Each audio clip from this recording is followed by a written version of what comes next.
السماح للطفل في سن التعليم الالزامي بالشغل، بس بيكون بيناسب سنه. طب ايه اللي حدد سنه؟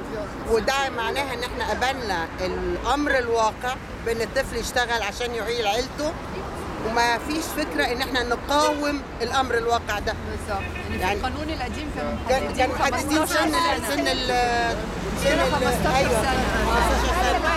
انما دلوقتي حتى لما بيجوا بيناقشوا بيقولوا الطفل ممكن يروح يشتغل مع باباه، الطفل بيعين مامته، يعني احنا قبلنا ان الطفل هيعول العيله. كل الحقوق اللي اخذتها المرأة والطفل في العصر القديم اللي احنا ابدناه ضيعوها في العصر الحديث للاسف.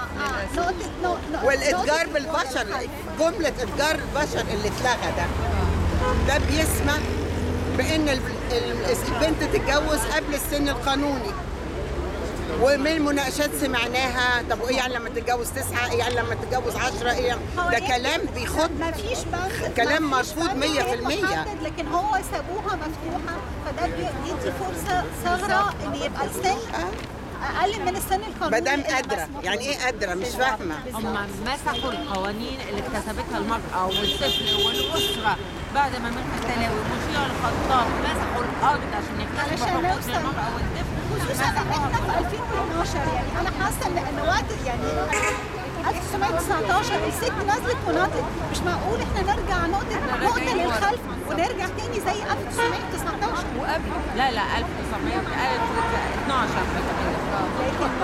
لكن هي دي الفكره، احنا معترضين واحنا متمسكين ببلدنا، واحنا هنا احنا مش هنفقد الامل. هي معركه ولسه اللي نفسه طويل هو اللي هيكسب. دي بلدنا ودي ارضنا، مش هنفرط فيها، ولازم هنحافظ على مدنيه الدوله. احنا نازلين هنا طول عمر مصر بيعدي عليها حضارات كتير، حضاره اسلاميه، حضاره مسيحيه، اليونان، الانجليز، الفرنساويين. فضلت مصر هي مصر، مش هيجي اي فصيل هيغير مصر، تفضل طول عمرها مدنيه وتساعد الكل.